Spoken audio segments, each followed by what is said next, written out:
बड़ा सवाल जो कि हर एक स्टूडेंट के मन में चल रहा है, जो कि ये है कि क्या भैया हमें समर वेकेशन के अंदर अपना पूरा सिलेबस कंप्लीट करना चाहिए, और अगर हाँ तो कैसे करना चाहिए। आपका यही सवाल मैंने क्लास 10 के हर एक टॉपर से पूछा, वो स्टूडेंट जिसकी 98 99 परसेंटेज आई है, और उनका जवाब जानकर ना आप सब आज शॉक होने वाले हो।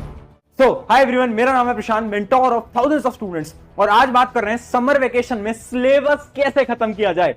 समर वेकेशन स्टार्ट हो गई ना, या फिर कुछ समय में स्टार्ट होने वाली होंगी। अब मन में सवाल आ रहा है कैसे खत्म करें सिलेबस। भैया टॉपर तो शायद ना समर वेकेशन के अंदर मैथ का, साइंस का, एसएसटी का सिलेबस खत्म कर लेते हैं, तभी तो 99% लेके आ पाते हैं, है ना। यही मन में थॉट था ना, तो यही थॉट मैंने आपके टॉपर से पूछ लिया। वो सीनियर्स जिनके 99.6 99.8 परसेंटेज आई है, इंटरव्यूज भी चैनल के ऊपर कुछ समय में आ रहे होंगे। और शॉकिंग बात यह है कि हर एक टॉपर ने ये जो आपका सवाल है ना कि सिलेबस कंप्लीट करना चाहिए या नहीं करना चाहिए, हर एक टॉपर ने इसका एक ही जवाब दिया। पता है वो क्या है? नो, मत करना सिलेबस कंप्लीट। अब सुनना मेरी बात बहुत ध्यान से। हर एक टॉपर ने बोला समर वेकेशन के अंदर सिलेबस कंप्लीट करने की जरूरत ही नहीं है, क्योंकि इतने कम समय के अंदर अगर हम फोकस करेंगे सिलेबस कंप्लीट करने पे तो होगा क्या, हम जल्दीबाजी करेंगे, और जब हम जल्दी जल्दी करेंगे तो हमारी क्वालिटी खराब हो जाएगी। क्वालिटी खराब हो जाएगी। मान लो साइंस के तुम ट्राई कर रहे हो कि 13 के 13 चैप्टर खत्म कर दे, आप ट्राई कर रहे हो, बट रियलिटी ये अगर आप सारे चैप्टर कंप्लीट करने के पीछे जाओगे ना तो आप किसी भी चैप्टर को ढंग से नहीं पढ़ पाओगे। तो भैया करना क्या है, ये तो आपने कंफ्यूज कर दिया। हम तो सोच रहे थे समर वेकेशन के अंदर सारी चीजें खत्म कर देंगे, अब आप कह रहे हो कि समर वेकेशन के अंदर तो सिलेबस कंप्लीट ही नहीं करना है। तो करें क्या, मैं बता देता हूं क्या करें। एक एक स्टेप बता रहा हूं जिसको समर वेकेशन में फॉलो करो। टॉपर्स रोड मैप है, अगर समर वेकेशन ऐसे यूटिलाइज करते हो। हर एक टॉपर ने बोला है कि बेसिक्स को अपने स्ट्रॉन्ग करना है। बेसिक्स क्या है? क्लास 9th और क्लास 10th ना बेसिक्स होते हैं।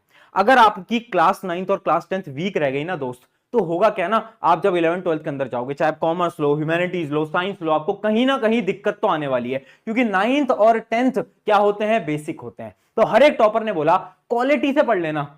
समर वेकेशन क्या होती है ना, आपकी बैकलॉग्स को क्लियर करने के लिए होती है। जिसकी इमेजिन करो अभी तक आपके एक दो चैप्टर छूट गए थे, ट्यूशन के अंदर, कोचिंग के अंदर, ऑनलाइन बैच के अंदर एक दो चैप्टर छूट गए थे। उन सारे चैप्टर्स को आपको खत्म करना है कब? इन समर वेकेशंस के अंदर। चाहे साइंस के 3 ही चैप्टर करो इन समर वेकेशंस में, बट ये 3 चैप्टर ऐसे होने चाहिए ना कि इसके अंदर तुमने सब कुछ पढ़ लिया, कि भैया इसकी एनसीईआरटी भी कर ली, एनसीईआरटी एक्सरसाइज भी कर ली, इनटेक्स्ट क्वेश्चन भी कर लिए भैया, और एक्स्ट्रा जो बुक है आपकी वन शॉट बुक है वो भी कर ली, सब कुछ कर लिया।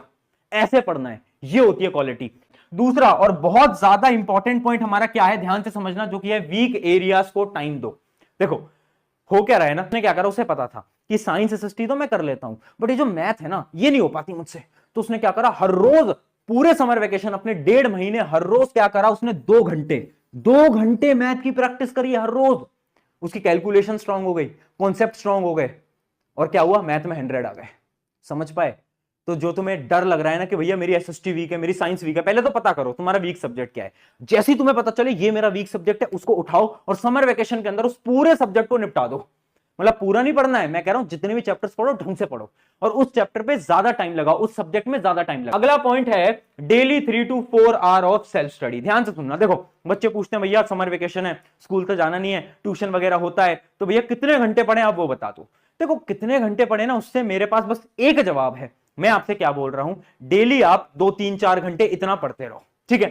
अब तुम बोलोगे भैया यार समर वेकेशन तो एंजॉय करने के लिए होता है यार, एंजॉय नहीं करें क्या? क्या करें? जो 1 महीना है या फिर 2 महीना है, इन 1 2 महीने को खराब मत करना। हाँ 7 8 दिन घूमने जाओ, बहुत अच्छी चीज है, बिल्कुल घूमना चाहिए, माइंड फ्रेश करो, बट बाकी का जो समय है उसमें पढ़ना। भैया कितने घंटे पढ़ना है? चाहे कम कम पढ़ो, मैं बोल रहा हूं शुरू में कम पढ़ो। अगर तुम्हें पढ़ने की बिल्कुल आदत नहीं है, हैबिट बनाने के लिए पहले तुम शायद 1 घंटे से स्टार्ट करो।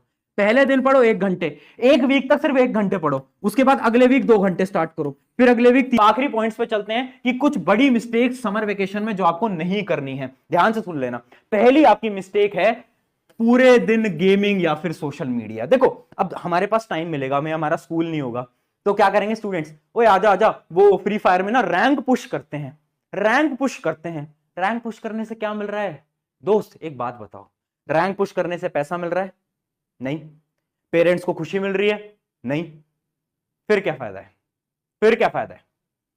खुद से पूछो ना, तुम्हारा फ्यूचर कहां है, पेरेंट्स की खुशी कहां है, एक बार खुद से पूछो, पता चल जाएगा यार। मैं ये नहीं कह रहा गेमिंग बेकार है, मैं कह रहा हूं यार अपने समर वेकेशन में गेम्स भी खेल लेना, बट आधे 1 घंटे खेल लेना यार, पूरे पूरे दिन दिन नहीं खेलना। अगर ये कर लिया ना, अगर एक गेमिंग का चस्का चढ़ गया ना एक बार, मैं बता रहा हूं समर वेकेशन पूरी निकल जाएंगी गेमिंग में, पता भी नहीं चलेगा। देखो मैं टॉपर्स के एग्जांपल देता हूं, बट मैंने एवरेज बच्चों को भी देखा है जो पढ़ने में पहले बहुत अच्छे थे, बट हुआ क्या ना कि समर वेकेशन के अंदर गेमिंग की आदत लग गई, एडिक्शन लग गई। अब वो एडिक्शन पूरे साल भर, क्या कर सकते हैं, पढ़ने में अच्छा था स्टूडेंट बट एडिक्शन की वजह से। तो गेम खेलो, बिल्कुल खेलो यार, कौन मना कर रहा है, बट कम करो। सोशल मीडिया चलाओ बट कम चलाओ, लिमिट करो। हाँ बस आधे घंटे करेंगे, 1 घंटे करेंगे ऐसे, क्योंकि समर वेकेशन में टाइम बहुत होता है। तो आपका दिमाग जाएगा यार सोशल मीडिया भी चला लेते हैं, गेम भी खेल लेते हैं, पढ़ाई तो नहीं करेंगे। तो उस दिमाग को कंट्रोल में रखना है। अगला पॉइंट समझना, रटना नहीं है। फिर से बोल रहा हूं, 9th और 10th are the base. Specially science math रटने की कोशिश मत करना। कोशिश करी तो भाई इस शायद 9th और 10th में तो तुम पास हो जाओगे, 11वीं में तो पास नहीं होने वाले, पहली बता रहा हूं, ठीक है। क्योंकि अभी से रटने की आदत डाल ली तो फिर तो कुछ नहीं हो पाएगा। रटना नहीं है, समझो यार, टाइम है, चीजों को समझने की कोशिश करो, लेक्चर्स देखो, ज्यादा बार नोट्स बनाओ, समझो कि यार हाँ साइंस का कॉन्सेप्ट कैसे हो रहा है, ये क्या हो रहा है, वो क्या हो रहा है, ठीक है, समझ पाए। तो ज्यादा चीजें रटने पे फोकस मत करो। आपको क्या करना है, चीजें समझनी है। तुम्हारी एज बहुत कम है, अगर फिजिकल एक्टिविटी अभी से छोड़ दी ना दोस्त, तो बॉडी एकदम इनएक्टिव हो जाएगी, ठीक है।